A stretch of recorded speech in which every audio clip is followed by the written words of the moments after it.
Well, I'm going to start, even as people are joining, because there's so much I want to cover today, and really just can't wait to get going. So hi everyone, I'm Jeremy Lent, and welcome to this month's Deep Transformation Network live meeting. So we all know here on the DTN that this civilization needs deep transformation, right? In just about every aspect of its working. And, I think in some areas, it seems pretty clear what's needed. Like we know we need to limit the power of corporations and encourage worker co-ops, or stop measuring GDP growth and start measuring people's well-being. And I think we're all kind of clear about that. And sometimes we're wondering how best to do it. But when we get to questions of governance, things are a lot blurrier. And I think pretty much most of us agree that this current version of electoral democracy that we have in the West is terribly flawed, right? I mean, all we need to do is watch this unfolding disaster taking place here in the United States where I live. But what could take its place?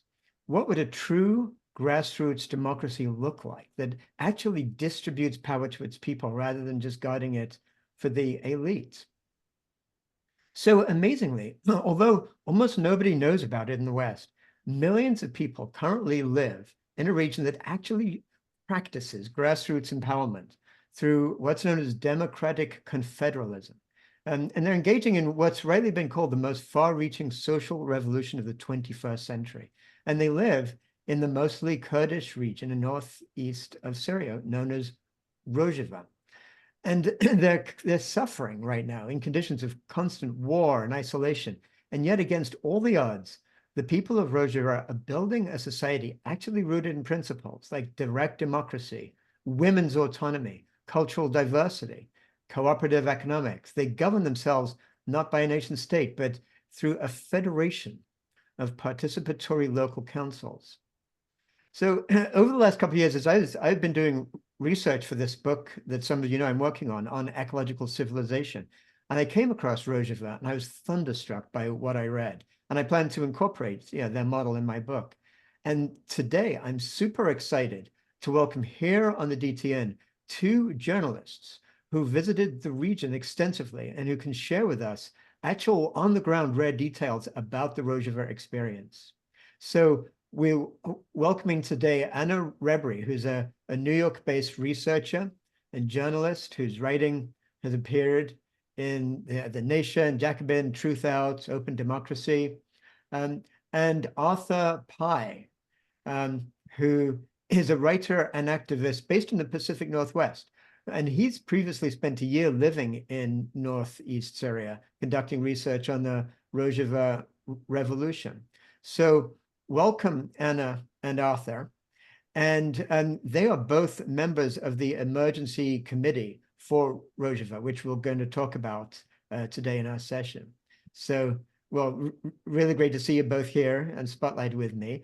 And before we begin, just so everybody is clear on how our session is going to work, it's 75 minutes long. We're going to have roughly 30 minutes or so in discussion right now, and then go into breakout groups for a little bit, and then back to the main room for the last half hour, where you'll have a chance to ask your own questions directly to Anna and Arthur. And, oftentimes we'll start with just a few minutes of getting to know each other in a sort of mini breakout room, and then have a second one later on. Today, we're going to go directly into the conversation. But one thing I really invite you to all consider as you're listening to this is feel into your own local community and be asking questions yourself, like how can some of these principles actually be applied where I live and on my streets where I am? And that's something we'll be exploring as a question in the breakout group in the middle.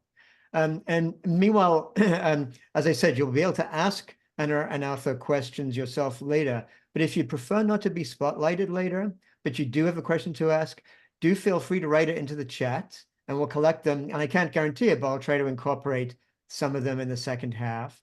And also, if there's any really important points you notice as you're hearing Anna and Arthur talk, feel free to just put them in the chat, almost like a collaborative note-taking, so we can build our collective intelligence. Well, so without further ado, welcome, Anna and Arthur. It is just a delight to have you here. I'm really excited to be able to talk about such an important subject here today. Um, and, you know, perhaps, Arthur, I can begin turning to you, because we met each other actually just a couple of months ago, as you were doing a road trip, basically, giving talks about Rojava. I met you here in Oakland, close to where I, and the talk just moved me, inspired me tremendously. And there was a particular story you kind of kicked off with there about how you first discovered about Rojava and what drove you to end up taking your own life and taking it to Rojava on the ground to find out about it. Perhaps you can just share that with us so we can all kind of share this kind of entry into this different way, this alternative way of doing things. Sure, and thank you so much, Jeremy, for coming out in Oakland and for reaching out. It's really great to be here and to kind of merge our worlds, so to speak. Yeah, I think that like many people, my interest in Rojava began when I first heard about it because it was an incredibly compelling story, first of all. But I'd been a kind of long time activist, organizer, and was I think I may have told the story when you were with us in Oakland that I remember years and years ago kind of driving to a protest with some fellow activist friends, and we're kind of arguing about strategy and having all these kind of conversations in the abstract. And at some point, one of my friends piped up and just said, you know, none of this matters. Have you heard what's going on in northeast Syria? It's like the Spanish Revolution all over again. And that was really the first I'd heard about it. My ears perked up. But when the subject was first raised, this friend of mine brought up, he said, they're trying to build a stateless society, a feminist society based on direct democracy and social ecology. And I'll never forget, he said, they're reading book chin, but they're actually doing it. You know, they're putting it into practice. So I think we're going to have a chance to talk a little bit about social ecology and this very, very interesting kind of dialogue between the Kurdish freedom movement and this kind of tradition of radical thought in social ecology. But that was kind of what hooked me in the very beginning, and I just started reading from there, and eventually found people like Anya and others.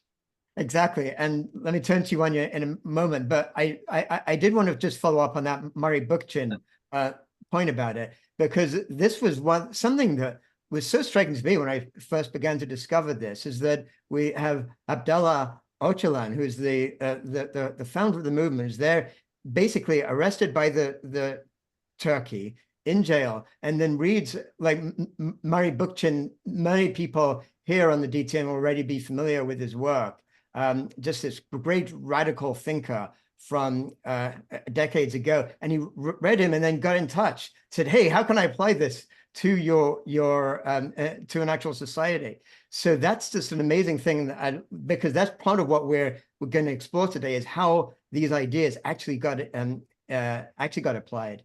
But maybe we can turn to you, Anna, too, because I know that you have written not just about Rojava, but also about other indigenous like revolutionary movements in Mexico. I assume the Zapatistas and others.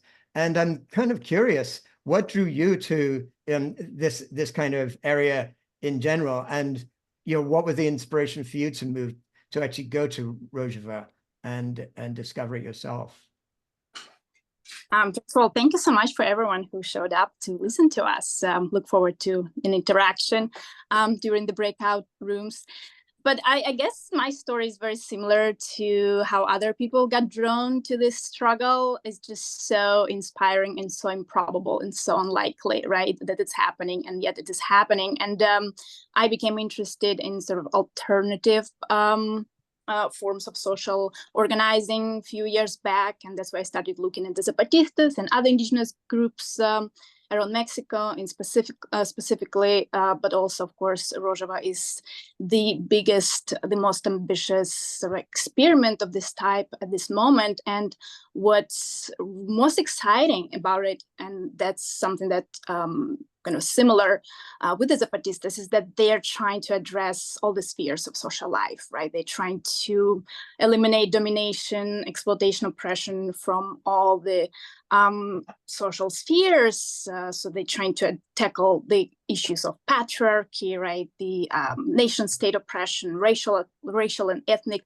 oppression, class exploitation, all these types of dominations and exploitations at the same time. So that's what makes it so ambitious and worthy of looking at and studying and learning from. Yeah, yeah, absolutely. And so now I want to turn our attention to what's actually happening there, right? And to be honest, there are two sort of big themes I'd love to make sure we cover. And one is what is working, like what is the kind of model that they're actually doing with democratic confederalism and women's empowerment, and how does it work both sort of in theory and what's actually happening that is working. But I also want to make sure we spend pretty much equal amount of time as to what are the challenges. There was I saw one of the things you wrote, Arthur, something about it being like a mess of contradictions or something.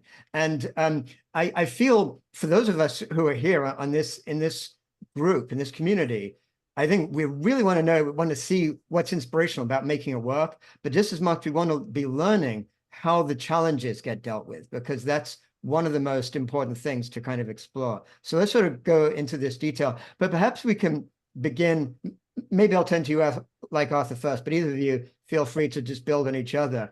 Let's talk about the model of democratic confederalism, how it's actually is structured, what is working about it, and then maybe Anna, perhaps if you start with that, Arthur, you can add, Anna, what's working about the women's empowerment, which is such a radical and just transformative and just mind-blowing significant aspect of what is going on there. So perhaps you want to kick us off, Arthur, with that? Absolutely. And when it comes to these conversations, we're always struck by how much more there is to say and talk about, and how complicated these topics can be. So I almost want to give as a caveat sort of the idea that we're going to do our best to give you a sense of flavor of what it is the movement is trying to build in Northeast Syria. But I think the best we can do with an hour and a half or any amount of time, honestly, is kind of pique people's interest and learn more, explore these ideas more, discuss them together. But before we can understand, I think, what is the system of governance in Rojava and how it works in a practical sense, we need to understand just a little bit about where it comes from, just a little bit about the history and the ideas that inform those structures. And so for those that are less familiar, first of all, what is Rojava? It's an autonomous region in Northeast Syria. It's home to nearly 5 million people. It's comprised by about a third of Syria's population and its territory, roughly. And it has a very unique form of governance. So first of all, this is not a region that has declared independence as a new nation state, separate from Syria. Rather, it can be thought of as a region in which people are asserting their right to govern themselves autonomously within the existing nation state. And they're doing that as a part of a larger project to try to move society beyond the nation state itself, right? So this form of governance, which they call democratic confederalism, it's rooted in the idea that the basic unit of society, to them, they say that the basic unit of civilization itself is the local community, whether we're talking about the village, whether we're talking about the neighborhood within a city. And just as they see that as kind of the basic building block of society, of civilization, they see that as necessarily the basic building block of governance.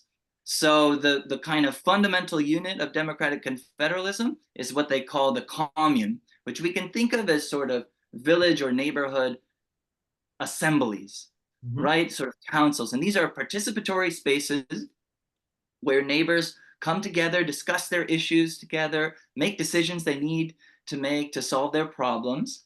And to the degree to which they need to coordinate with wider bodies, such as the city level, the regional level, etc., they send delegates out to those levels, right? And the ideas behind this, the idea that the philosophy of democratic confederalism, again, it didn't just sort of appear out of nowhere.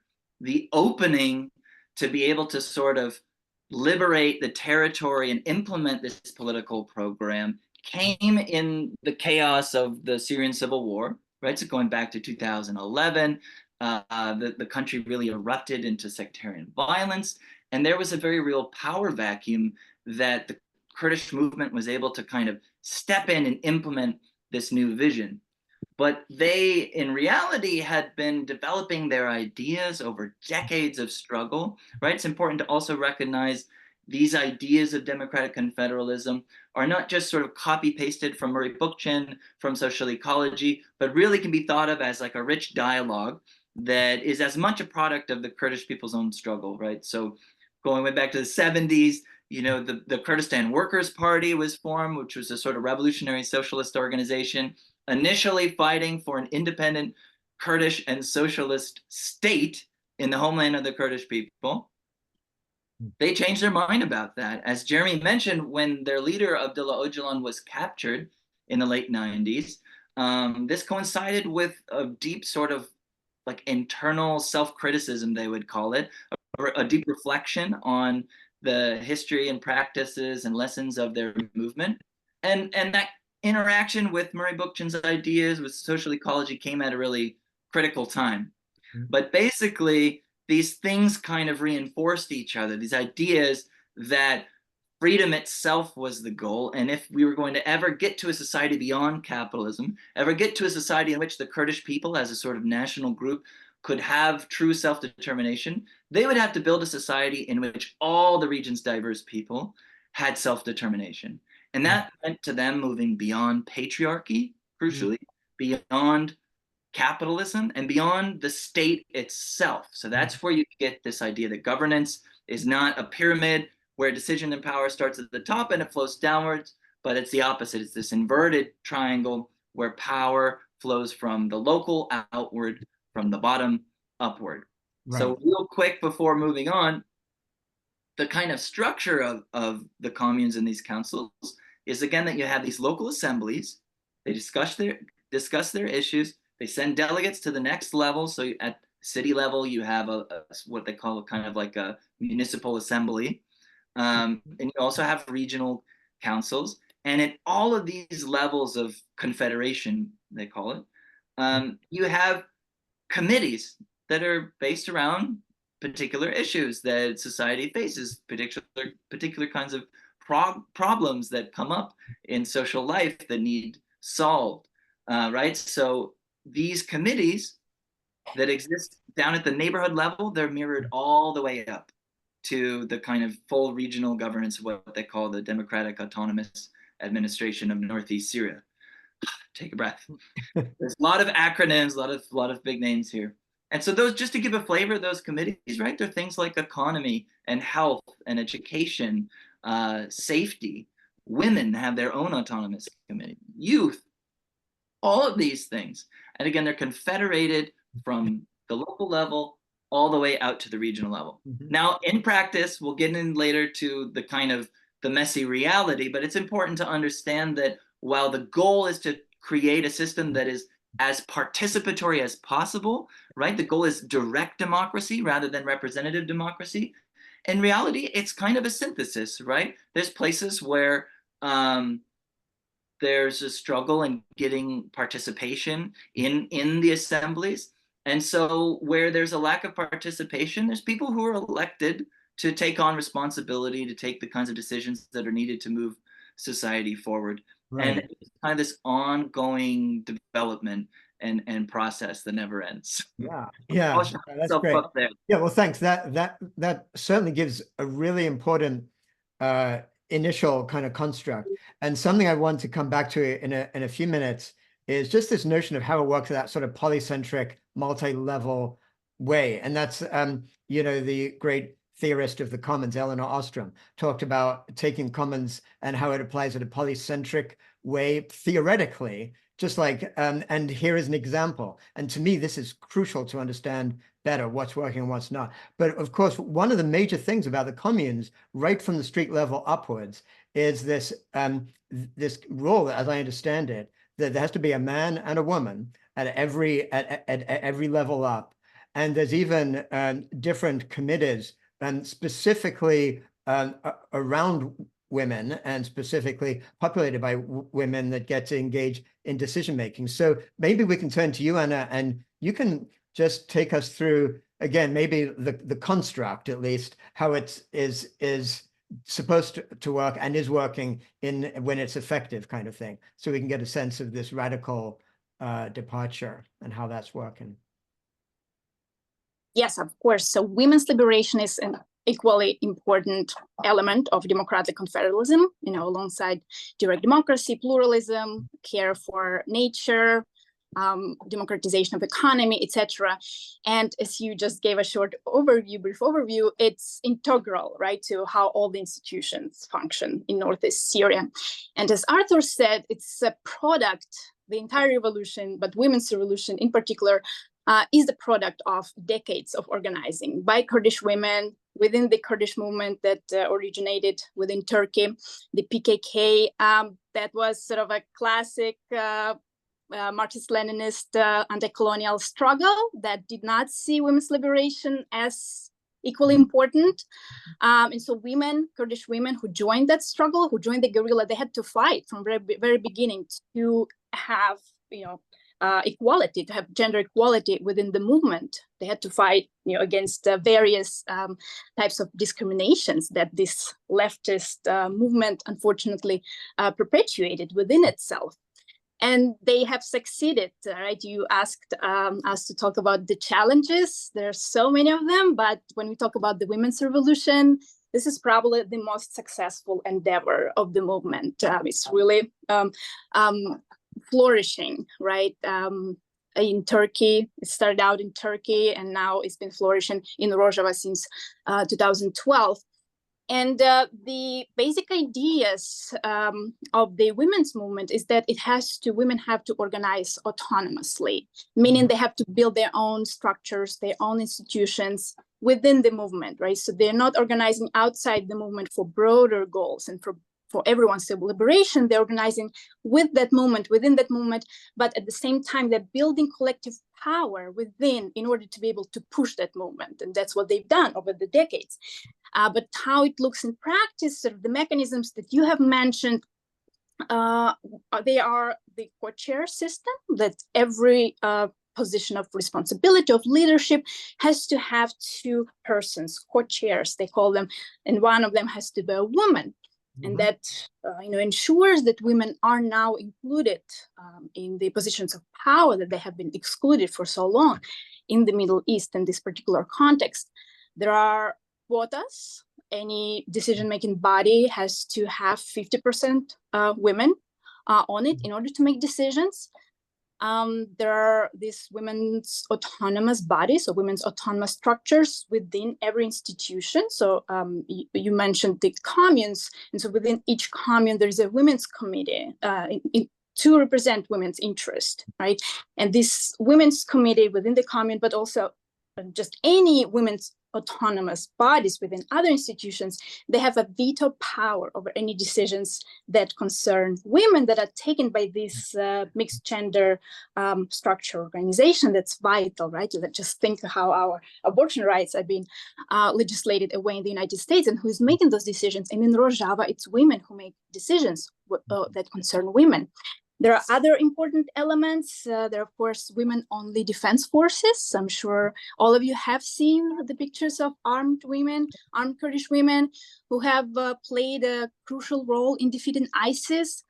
And they believe that self-defense is vital for women's liberation, not only military self-defense, but also self-defense in terms of education, right? Mm-hmm. The movement has centered the idea of education, the idea that in order to reach gender equality, we can't just change structures and institutions and laws, we have to change everyone's mentality, and that applies to both men and women. And so now there's a women's science that has been institutionalized, that has been developed by the Kurdish women themselves, and it has been institutionalized in the school system, right? The kids from very early on start learning about women's oppression, the history of women's oppression, the history of women's movement, etc.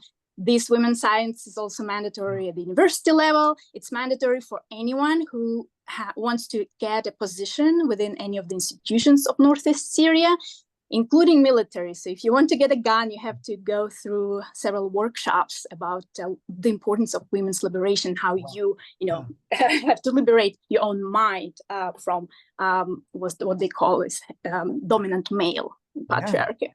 This is so profound. And I mean, one question about that before we move on from this topic is, has there been a lot of pushback? I mean, there's almost nothing deeper than patriarchy in terms of these mental structures that even men who think they're progressive, then suddenly they get impinged on, and all of a sudden there's this incredible push. Like how's the pushback been on those issues? Yes, absolutely. There is pushback. And when I visited Rojava and I talked to women who participate in the revolution, it's an everyday reality. Someone told me an anecdote that at the council meeting of the university, there are several autonomous universities there now. The women placed complaints against men and how they continue to discriminate against women within this institution that's supposed to live up to revolutionary goals. And one of the women said, our revolution often stops at the threshold of a house. Once you enter private space, right? The women's liberation no longer exists, and you continue to expect your wife or your daughters to cook, to clean for you, right? And so that's a reality. And unfortunately, it's not just about men who are not willing to give up and have internalized, right, all these patriarchal habits, but it's also about women, right? I talked about, with younger women who complain about their mothers. Their mothers don't want them to go to women's meetings. Their mothers don't want them to participate in the women's movement. They think it's not good. They're not going to find a husband, So yeah, it's very real. Exactly. Yeah, no, it's so right. That internalized oppression that we oppress ourselves through these hegemonic structures. So crucial to get that. So yeah, well, so let's turn then to some of the challenges, because obviously, and something we haven't yet brought into the conversation, but maybe perhaps Arthur, you want to give a little bit of context on this, is the incredible pressures that Rojava people are under from this nonstop bombardment from nation states, from Turkey, Syria, on different sides, and just maybe give a sense of this, what it's like, the actual struggle on the ground, just to keep things going. Because I think it's important we understand that better. Yeah, absolutely. I mean, maybe a helpful way to think about framing this conversation on the challenges facing the revolution and just facing the society as a whole is to make a distinction between sort of external challenges and internal challenges, right? Mm-hmm. There's a whole lot of challenges that go with any kind of process of social revolution where, like Anya said, right, you're not just transforming the structure of society who makes power, but you're transforming culture, you're transforming consciousness. These things happen in slow and messy ways. But we can't really have that conversation in good faith without first acknowledging the enormous external pressures that the society is facing, and those pressures exacerbate the internal kind of problems as well, right? And the biggest one is war. This revolution emerged during a bloody civil war. The People's Defense Units, called the YPG as their Kurdish acronym, and the All Women's Protection Units, or YPJ, these are the defense forces of Rojava. These emerged primarily to defend initially Kurdish communities from the threat of jihadist kind of Salafist groups like Jabhat al-Nusra and ISIS, who everybody knows. These groups were rapidly taking territory, committing genocide in particular against ethnic minorities and religious minorities such as Kurdish people, the Yazidi people.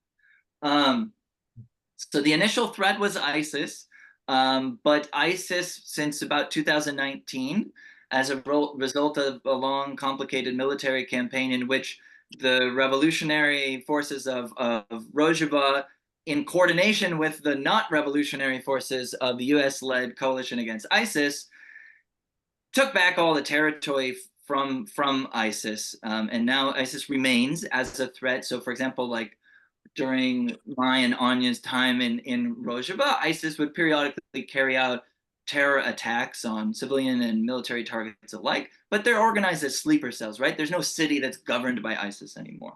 Mm-hmm.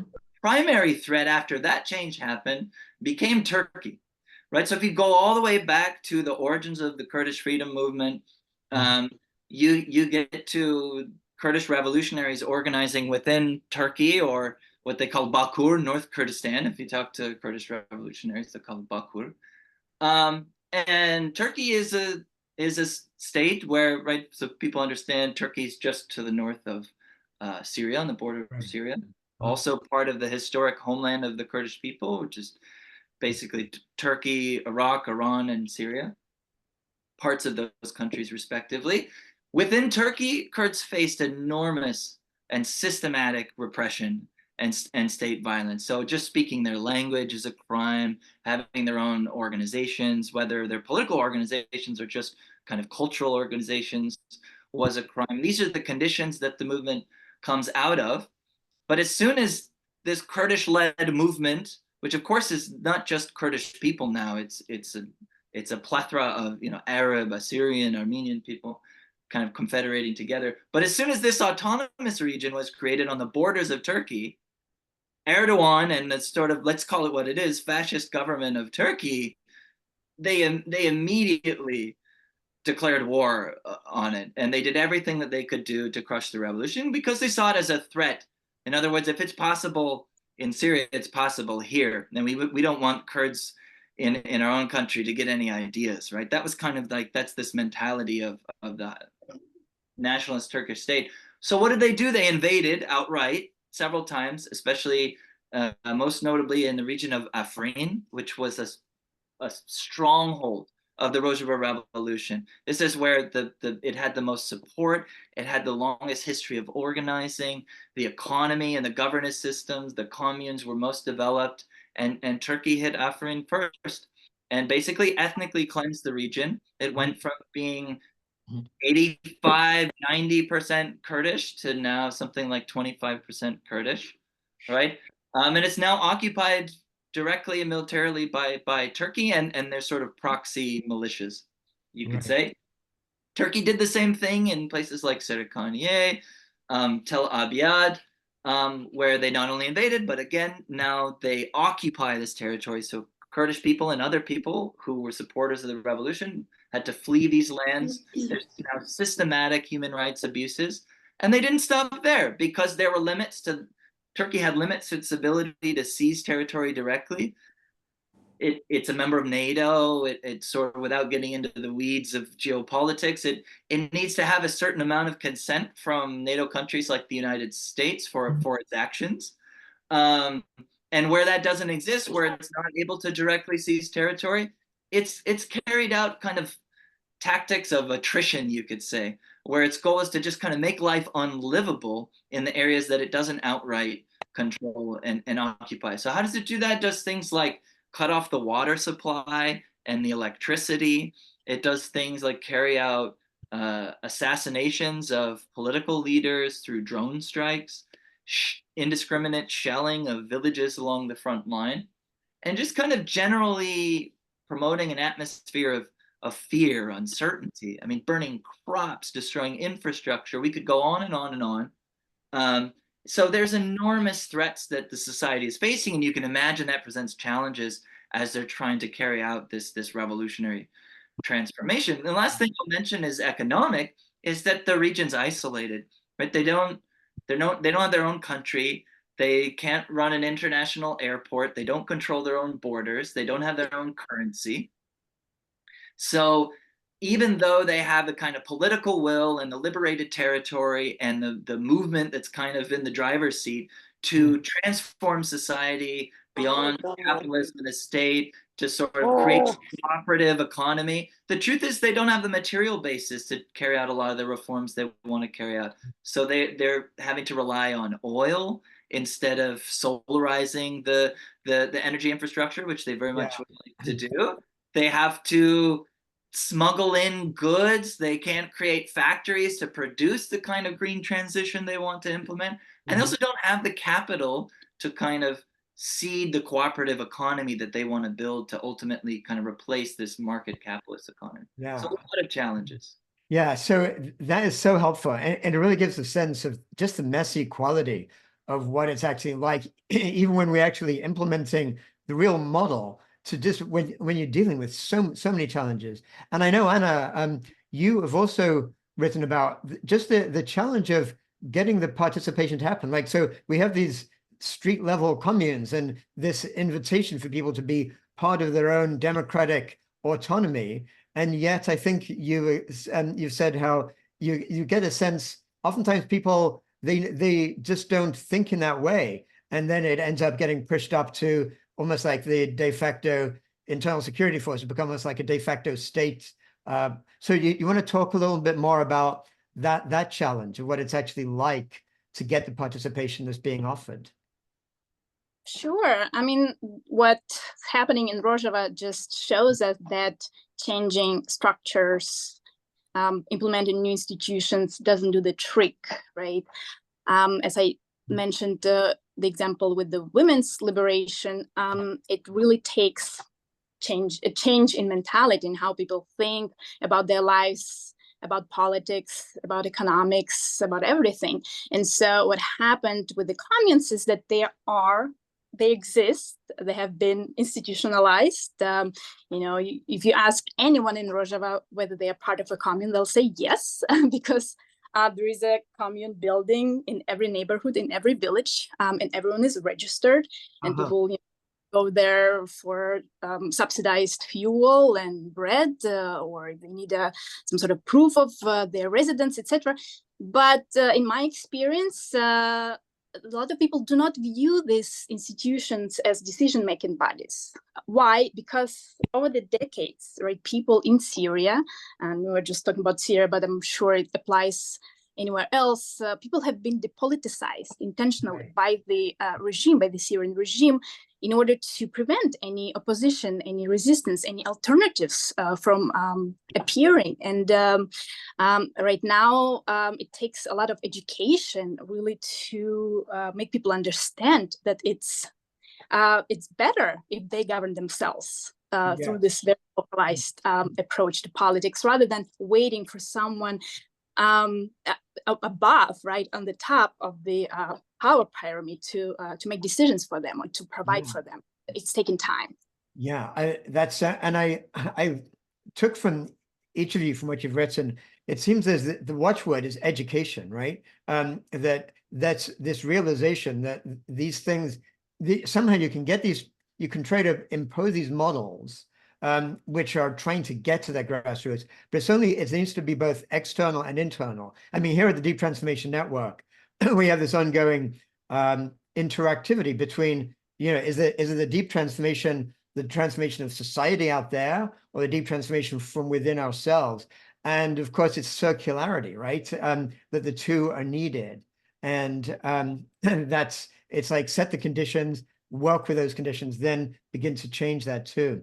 So this is so great. I could go on with a ton more questions, but I want to make sure other people also get the opportunity to ask you the questions. So just with an eye on the time, why don't we maybe pause and plan to go into breakout rooms now of basically roughly 4 people per room for, let's say, 12 minutes. So we get plenty of time for people to ask. I know there's going to be tons of questions for you both on the other side of those breakout rooms. And when we're in the breakout rooms, just like we were saying earlier, my invitation to you is to basically explore this question. I'll just put it in the chat right now, but how could this model of grassroots democracy in Rojava be applied to your own street, your own neighborhood, your own region?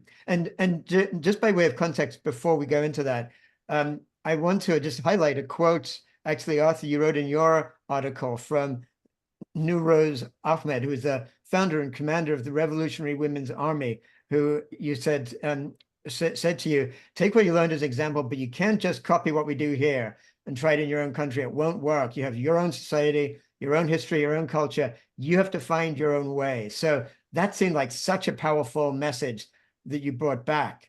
And so let's kind of keep that in our minds, and let's spend a few minutes together talking about how we might find our own ways, then bring back to the main room. I'll sort of hover in and out of different breakout groups, just so I can try to get a sense of the overall sort of context of our community. So if you do see me for a minute or so, no need to start talking. Give me a wave if you want, but I'll just sort of hover in, hover back out again. And hope I'm not intruding when I do that. And see you all in 12 minutes. Welcome back, everybody.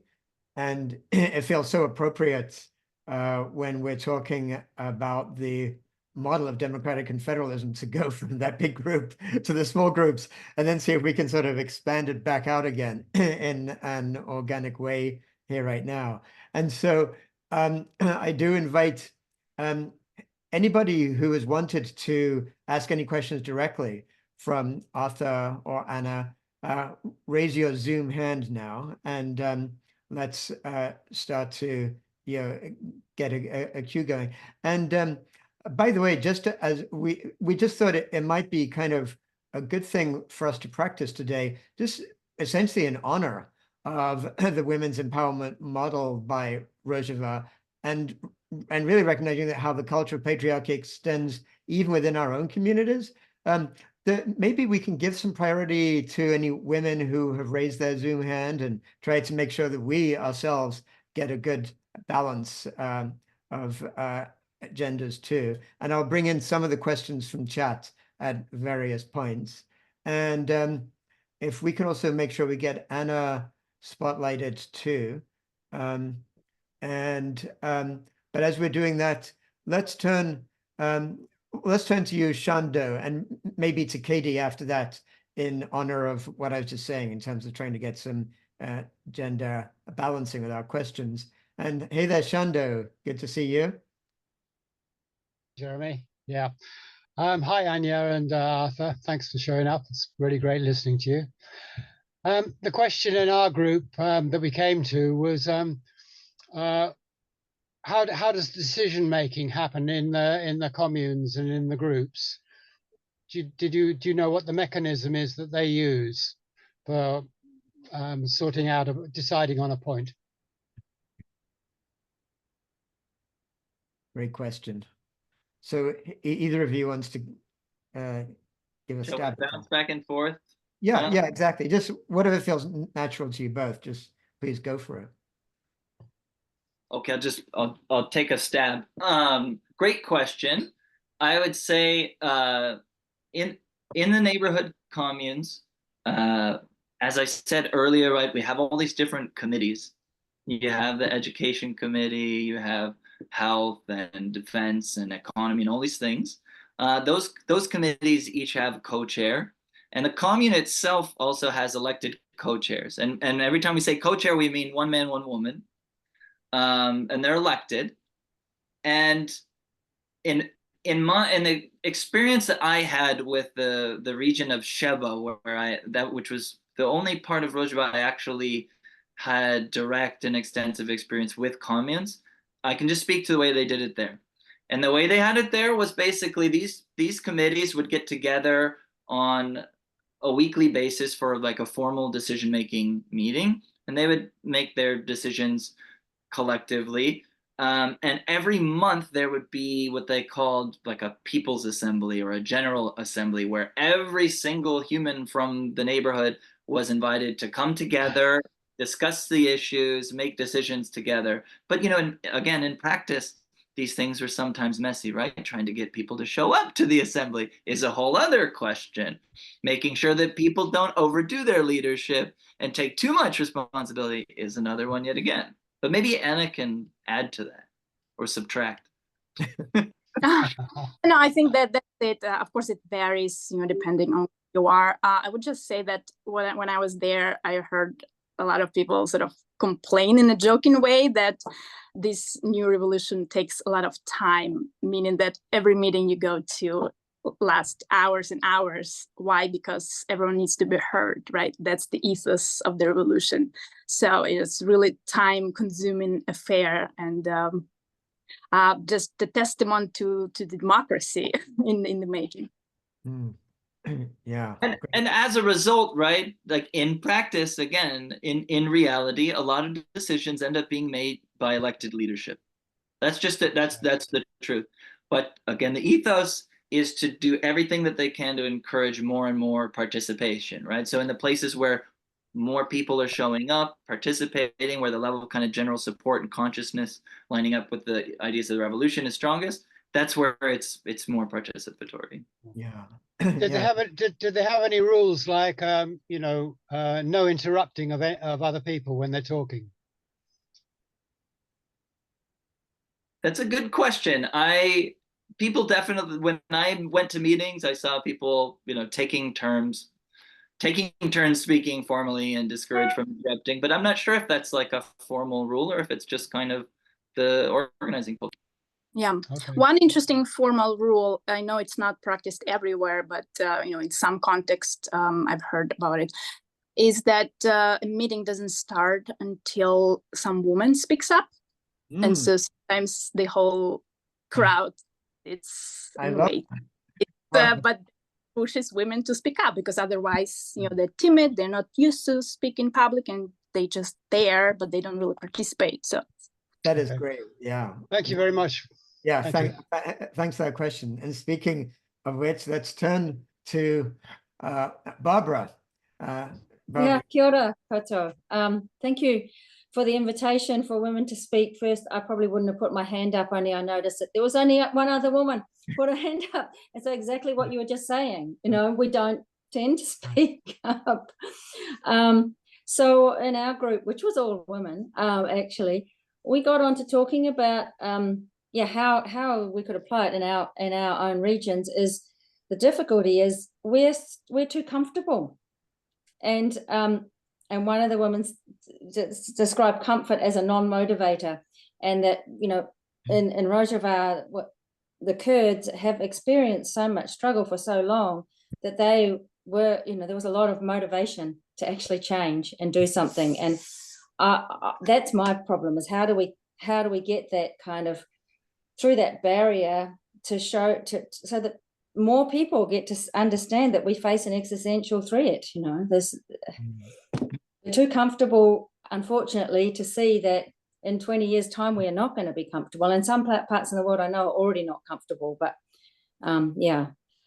because of climate change and all sorts of other reasons, of course. But yeah, I think you raised such an important point there. Maybe we can just touch on that with you both, Arthur and Anna.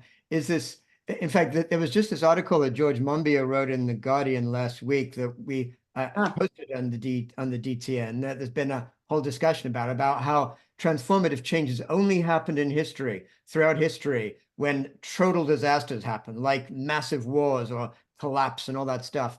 And it really was occurring to me how, yes, in Rojava, that is precisely the way in which this transformative change happened.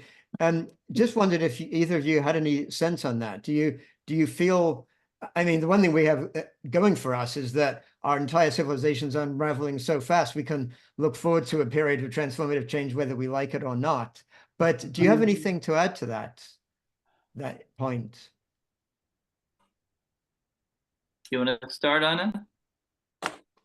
I would say from what I know about the Kurdish movement is that they do not just, or at least in the decades right before the revolution actually happened in Syria, in the decades when they organized in Turkey especially, but then in a clandestine manner in Syria, is that they did not only address the grievances, which were, as you said, of course, huge, but they also tried to build community. So they would provide spaces where people could come together and just, interact with each other, just to hang out, just to drink a cup of tea. And, partially at least, the fact that the movement has been so popular is due to this fact that they've been able to give people a sense of belonging, a sense of community, in addition to addressing whatever issues they face in their everyday lives as Kurds or as women or as poor and working class people. Yeah, that's great. Great, thanks.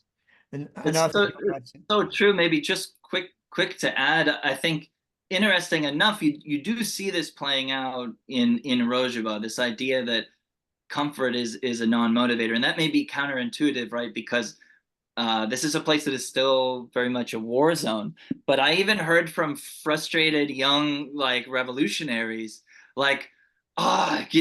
these people think they're gonna get married and have kids, like all their enemies are gone, and they're talking about the generation that came of age after the declaration of autonomy. And this idea that they don't know all the sacrifices that went into and that have to continuously go into kind of defending and securing and building the revolution. And that's on a short time scale. So to them, the context is of course very different from our own, but to them, in comparison to the sort of active ground war and immediate threat of genocide from ISIS, in contrast to that, the current situation of drone strikes and power outages and these things is sort of just enough normalcy that it allows a sort of creeping passivity, right? So earlier on, when the war was at its height, participation in some of the communes was higher than it is today. Yeah. So I mean, we could be discouraged by that, but I don't think we necessarily have to be. I think it might just be a universal truth that, when things are more urgent, we're more motivated. And as Jeremy says, even those of us in the West, places that have been maybe more privileged or comfortable for a while, I mean, I'm in the US and I watched the last presidential debate, and I think the storm is coming. Yeah, I don't know what's going to happen, but there's a sense of uncertainty, I think, that organizers can use as an opportunity. I also think personally that the extreme alienation that we face in the West is even its own kind of possible opportunity, that, as Anna said so perfectly, just creating opportunities for people, say at the neighborhood level, to come together and build community, I think can be a great starting point to get past these sort of obstacles. Great, thank you. Thanks for that. Great answers. And over to you, Tom. And then after that, Annika, I think, was.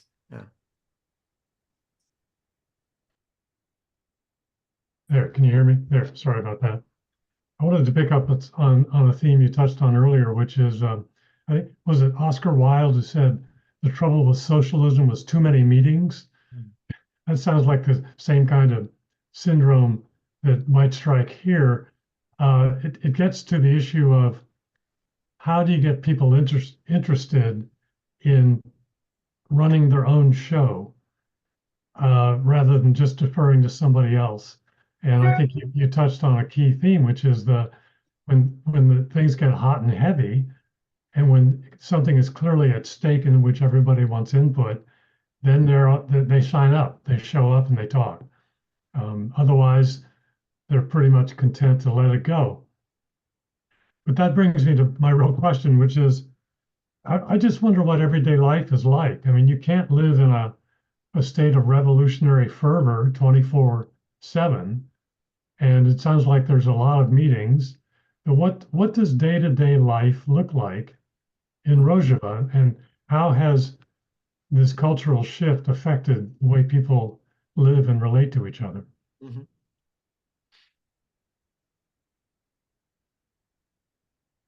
Looks like Anna's got the hot seat here.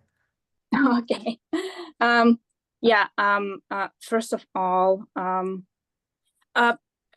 one would be surprised, but if you go there, you actually realize it's just regular people living regular lives. So in a way, it's kind of a little bit of a disappointment that you do not see just everyone engaging in a revolution every minute of their life.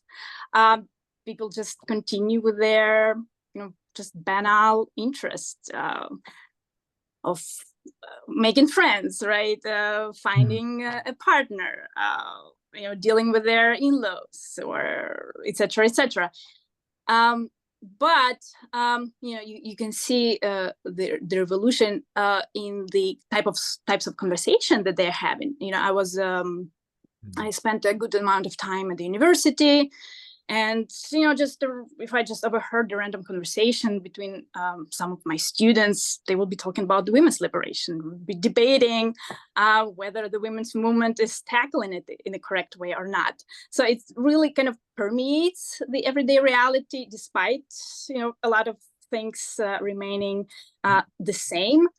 I've also spent a good amount of time at the Women's House. We didn't get a chance to talk about, but it's another institution it's a restorative justice mechanism that has been set up as part of the alternative and new justice system, specifically to deal with women's issues in marital and family matters. And again, you can see how much the revolution has changed people, that it's now a normal thing for a man. If you have some argument with your wife at home, you go to this women's house that is run completely by women. There is no man is in charge of this justice mechanism, and you have to make your case and convey your grievances, and then these women will decide how to deal with your case and how to address your grievance. And that has become normal. I spent there a few weeks, and I saw people just flowing every day, day after day, and these women being very busy, and people just accepting. It's Middle East. Women didn't used to be in public spaces, didn't used to be in charge of anything really, and now you have these women deciding whether the husband treats his wife correctly or not. So you see how it permeates the everyday reality. That's really rich. Thank you, Anna. That's a great example. And then actually, before we turn to you, Annika, let me just introduce a couple of questions from the chat, which are kind of related to each other thematically, I think. So one is from Taya, who asks, to what extent are women able to emerge so they aren't modeling patriarchy? Which of course is so internalized that even language constrains what might be thinkable, etc. So, and then along with that, Joan in Minnesota asks, what do the schools teach? Do children learn about the system, and are they able to practice it themselves? Because you'd think that would, participatory democracy would make it easier to be a contributing member of one. So yeah, just curious on those two, that theme, and then over to you, Annika.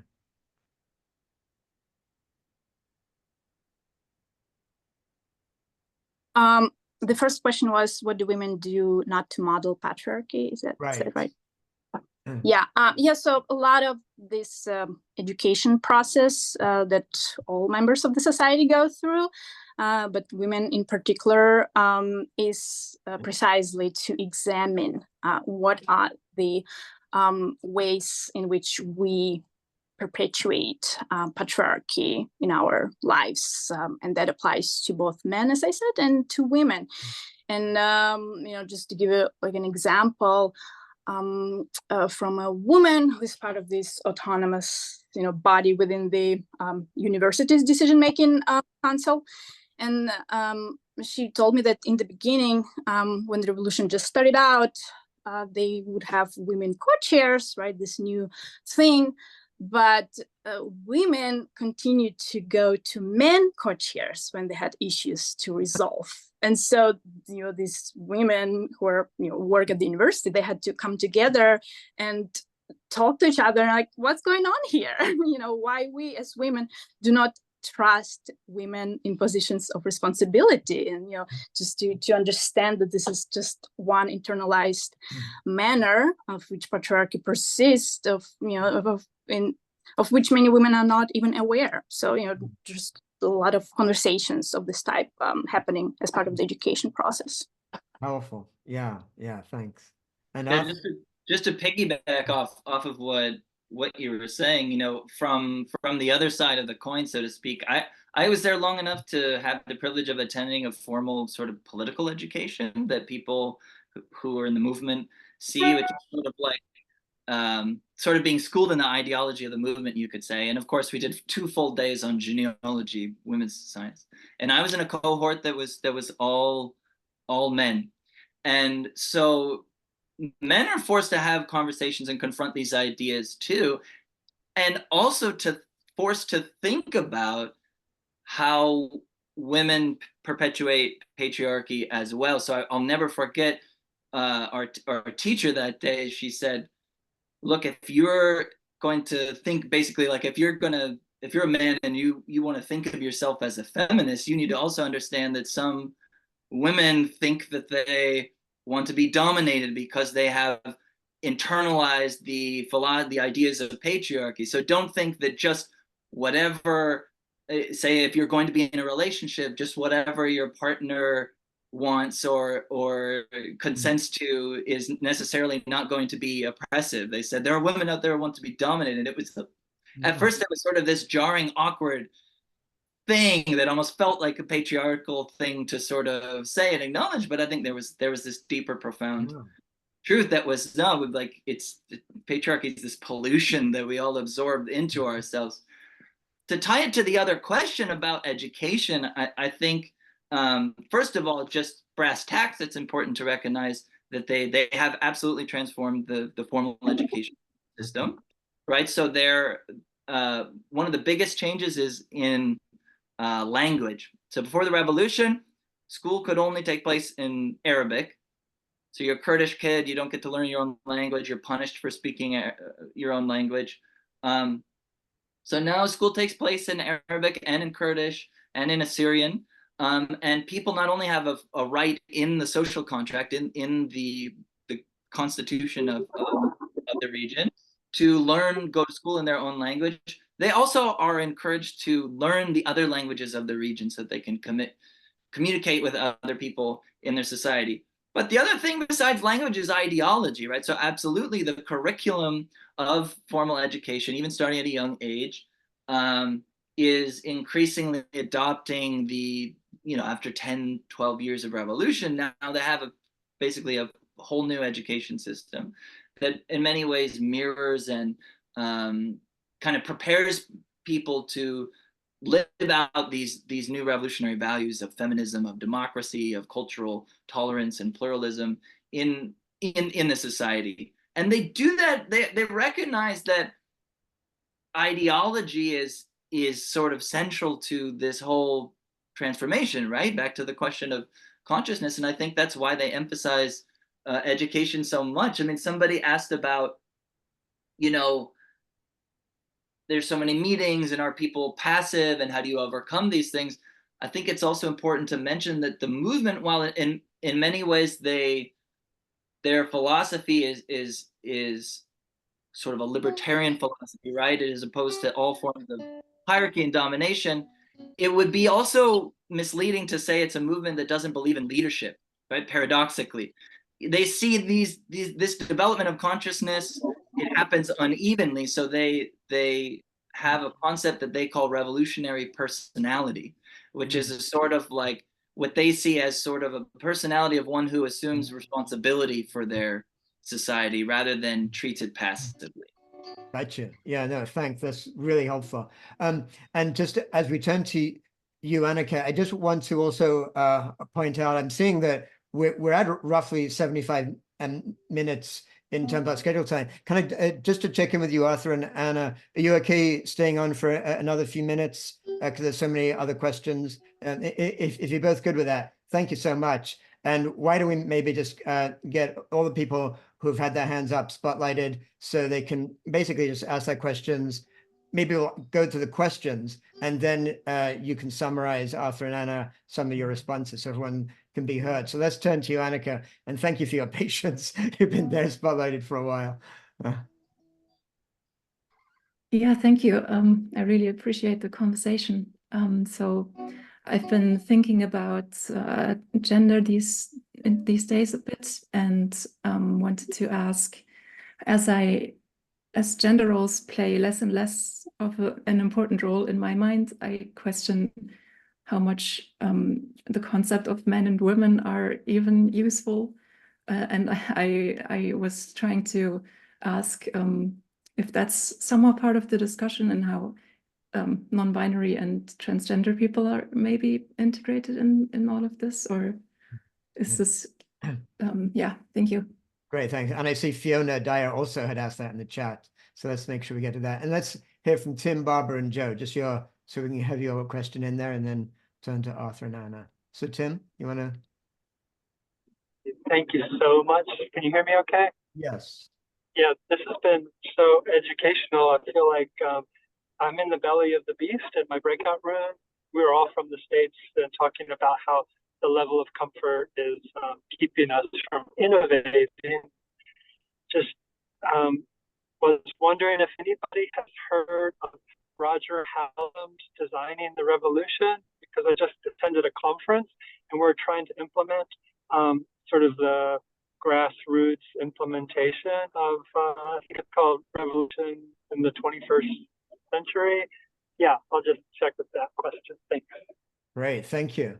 And then if we can hear Barbara and then Joe.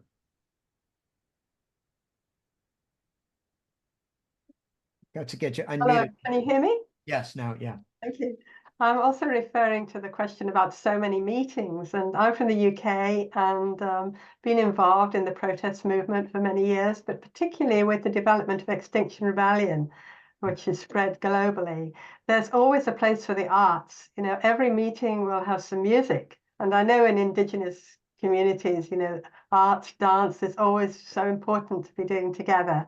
And there's also fantastic artwork and constructions. We recently had a Restore Nature Now march in London, and it was just fantastic to see the structures that were made, and the lightness and humility and the creativity that it needs to sit alongside our verbal responses and ways of being together. Yeah, thank you. Great. And thank you very much for this discussion. Thanks, Barbara. Yeah, and then Joe, and then let's turn to Arthur and Anna, just let you summarize the answers to the questions raised. Joe. Yeah, just wanted to know if Rojava is still dependent on the US Army for its continued existence to some extent, and also very interested to know what the Rojavans want from the rest of the world. You know, it's bizarre to me how low profile it is outside of our little circles. Is that something that they want to change? Do they want more people to know about what they're doing? Right. Thanks. Great questions. Well, let me just let Arthur and Anna, you know, just see if you can give responses that are most alive for you right now to those. Okay, I guess I can start us off to respond to Anneke, and forgive me if I mispronounce your name.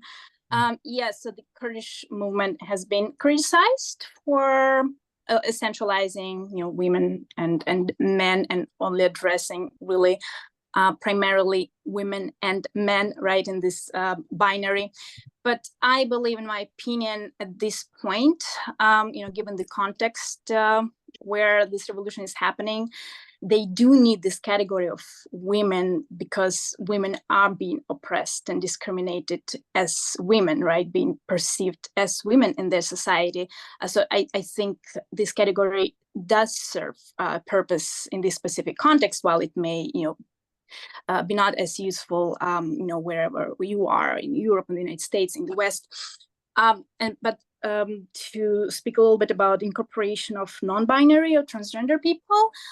So that's a process still in the making. The Kurdish movement has kind of progressed in its thinking about gender more greatly in Turkey. So in Turkey, in the last decade or so, the Kurdish movement there, whenever it participates in elections, it always includes this aspect, the need for not just women's liberation, but also for liberation of non-binary and transgender peoples. And again, just a testimony to the years of organizing that the movement has put in, the fact that it's more urbanized, it's been more exposed to sort of this Western ideas, that they have been able to get this larger, more conservative Kurdish population on board with these ideas and to support, at least, rhetorically, of course, in practice, it's the same as women's issues, but they've done it, right? It is one of the issues that they campaign on in Turkey. So again, in Rojava, this process has started later, and I'm just guessing that it will take them some more years to get to the same point to where their sister movement in Turkey has been able to arrive. And maybe about presence of art and culture. So that's one aspect of social life that the movement has been focusing in Rojava and has been trying to foster grassroots engagement in art and culture, particularly because under the Syrian regime, different cultures, different ethno-religious groups were not able to engage in these cultural practices. So this aspect has been very important, not just for the Kurds, but also for other groups who are part of this revolution. And one nice thing about the Kurdish culture, as well as other cultures in this region, is that whenever you go to a protest or some political event, usually if there is space, it ends with the traditional circular dance when everyone holds each other's hands and just dances in a circle. So like it's in their culture that politics is not strictly politics, but it's also this community building and connecting in other ways. Great, thanks, Anna. Great answers. Thanks. And Arthur, anything you want to add to some of the answers? So. Absolutely. I just I think that all covers the question on gender and the question on arts and music, but there were a couple others I just wanted to make sure we could touch on briefly. One of them is whether or not we're familiar with Roger Hallam's Designing the Revolution. I listened to that whole podcast series and I thought it was really stimulating and well done. And I think there's a lot of real natural kind of like synergy between the ideas of the Kurdish freedom movement, what's happening in practice in the Rojava Revolution, and these ideas that are popping up and generating, in so many different circles, not just Roger Hallam, but, the work that Jeremy's been doing, the work that the Institute for Social Ecology has been moving forward. Communities all over the world are coming to very similar conclusions about kind of what is the essence of governance, what is the essence of democracy, what are the lessons learned from the sort of like failed projects of state socialism as an alternative to capitalism, and how can we learn those lessons, move forward with the new model. So yeah, I don't know if I can say much intelligent about what Roger's model is, but I encourage folks to listen to it, to read his work and be in dialogue with it. And we have a link to it on the DTN, by the way. So explore on the feed and you'll see it linked there. Yeah. And so finally, yeah, to Joe's question. I even thought about reaching out to Roger. So send me his info if anybody has it. Other than that, we have this larger question of kind of the big picture geopolitics, right? So what is the role of the US military, and what are the kind of demands or requests from the autonomous administration? Let's start with the military. So big elephant in the room, right? These revolutionary defense forces have collaborated directly with the US-led coalition against ISIS. And it wasn't really a question of political alignment, it was a question of survival. It was a simple question of survival, it wasn't much choice at all, right? So if we go all the way back to the origin of that relationship, we go to the Siege of Kobani, 2014, 2015, and the Kurdish people are facing outright genocide, and ISIS is about to consolidate its control over Syrian territory all the way up to the Turkish border. And the US actually was very reluctant to throw any kind of support behind the Kurdish freedom movement because it knew that it was a revolutionary movement that didn't ultimately share its vision of society and of the region. But it was an incredibly effective fighting force on the ground. And the US empire has its own cynical motivations, but sometimes they just coincidentally, you could say, line up with the immediate interests of other forces, right? That's how wars work. They're messy and they're rarely a reflection of true kind of friendship or philosophical affinity. So that's for starters, because some people are like, how could that possibly be true, right? So they collaborated on operations. What that mainly looked like has been the Syrian Democratic Forces, which are led by the kind of Kurdish YPG, YPJ, as well as a host of kind of autonomous Arab and Armenian militias that have popped up in the revolution. They led this war on the ground, and the US provided kind of air support against ISIS. That relationship has not ended, the collaboration between the SDF and the US, but it's always been limited to operations against ISIS.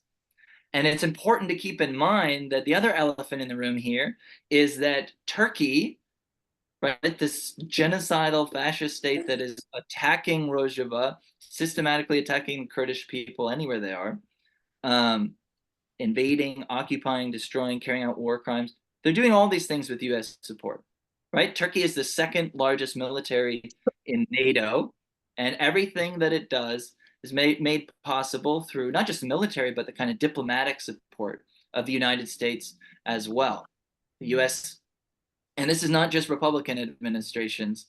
Biden has pushed now successfully for the sale of a whole new fleet of F-16, American-made F-16 fighter jets to Turkey. What are they using these jets for? They're bombing schools, hospitals, electrical facilities, food storage plants. I mean, they're committing war crimes with them, with US tax dollars.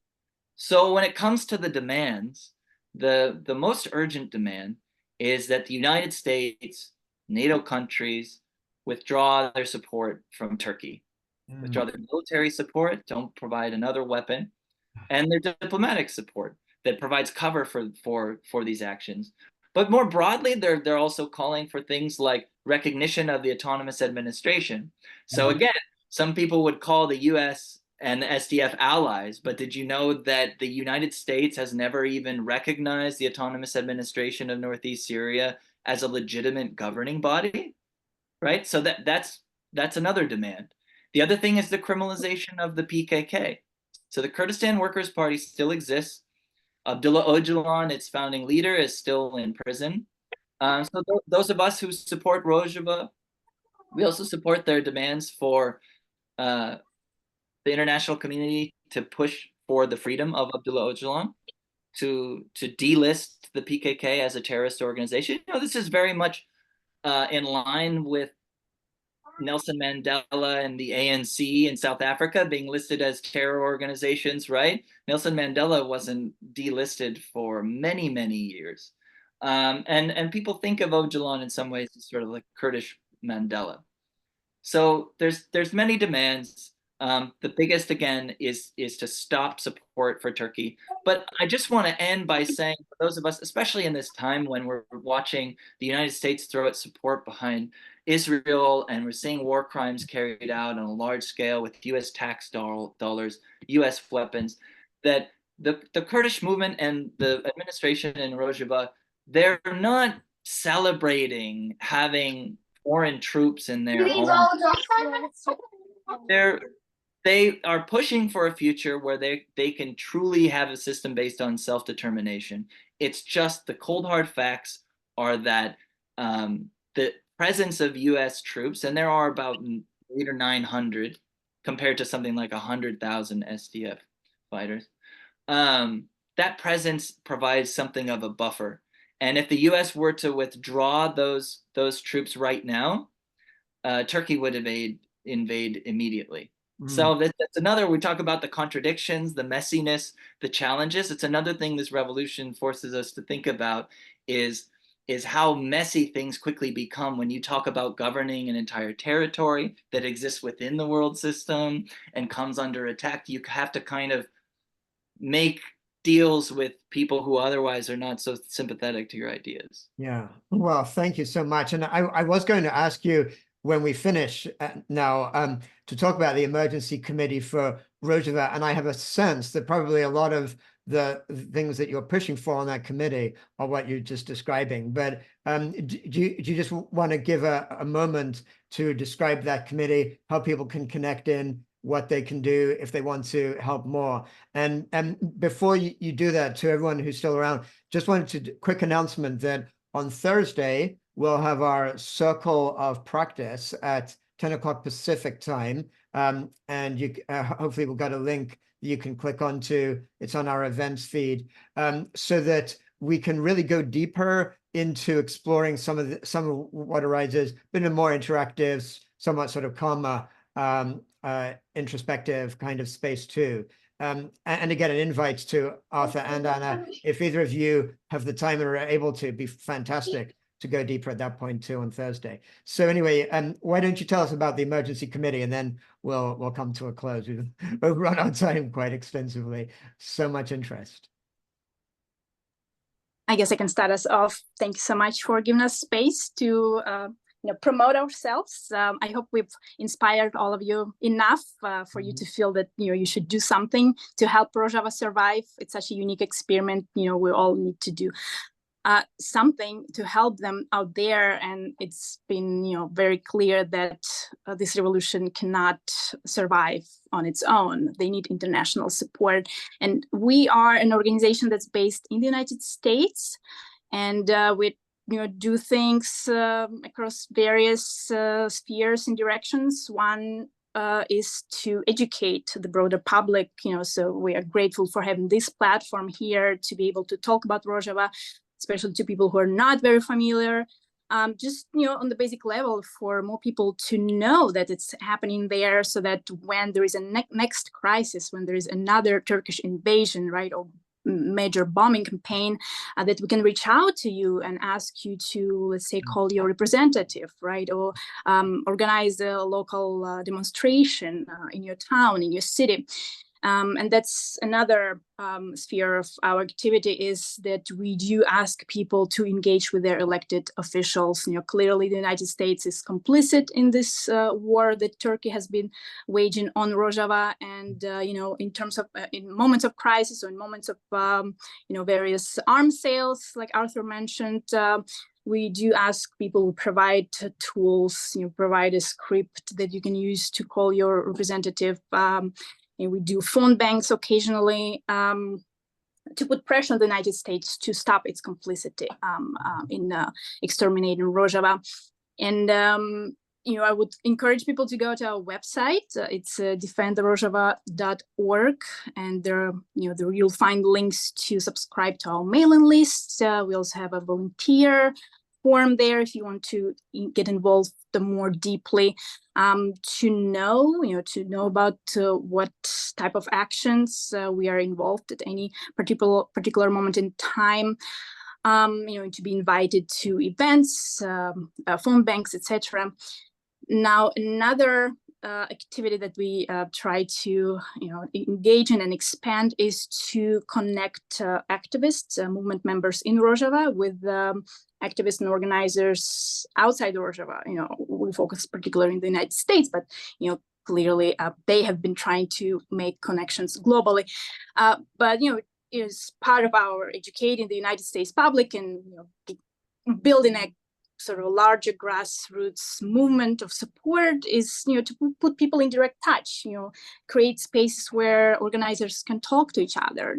For example, we have an event coming up in the end of July with the members of cooperatives, worker cooperatives in Rojava, who will be in conversation with the worker owners in the United States, to exchange ideas and experiences, and just start building this organic solidarity ties. So if you are part of any organization, any group, or if you're doing anything, that you can see that the movement in Rojava is doing, women, ecology, reinventing democracy, please reach out to us. It's defendrojava.org. You can also follow us on social media where we publicize our events and actions. It's Defend Rojava across all the social media platforms. Great. Thank you, Anna. That's great. And I don't know, Arthur, if there's anything more you want to add, or did Anna cover everything there?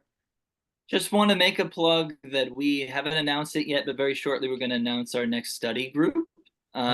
We sometimes host series of reading groups on various topics related to the Rojava Revolution. So we'll be launching our new series on radical ecology and the Rojava Revolution, which may be an interesting topic for the audience here. We'll be starting with a conversation about social ecology, kind of diving deep into the philosophy and the history of that dialogue with the Kurdish freedom movement. But we're actually going to be expanding there over the course of 6 months, kind of bringing the experience of Rojava and the Kurdish freedom movement more broadly into dialogue with other traditions of radical ecology, things like conversations on eco-socialism, degrowth, indigenous resistance, decolonization, and even climate justice and just transition. So keep an eye out, just yet another reason to make sure you follow us on social media, or you sign up for our mailing list. But maybe I can end with a quote from our late friend and colleague Meredith Tax. And I don't think any of us can put it better than she did. She said, we can't learn from this experiment unless we help it survive. Defending Rojava is defending our own ability to imagine something new. Maybe we'll leave it at that. Thank you so much, Arthur. That's to me captures it all. And I just really want to thank you both for everything you're doing for such an important movement, and for us all for exactly that reason. It's been energizing to have you here. And I look forward to more. And let's make sure that when you do launch a study group, we'll put it on the Deep Transformation Network so people can join from there too. So thank you so much. This has been just an incredible experience. So thank you, and hope we stay engaged. Okay. Bye. Thank you, everyone. Thank you so much, Jeremy and everyone.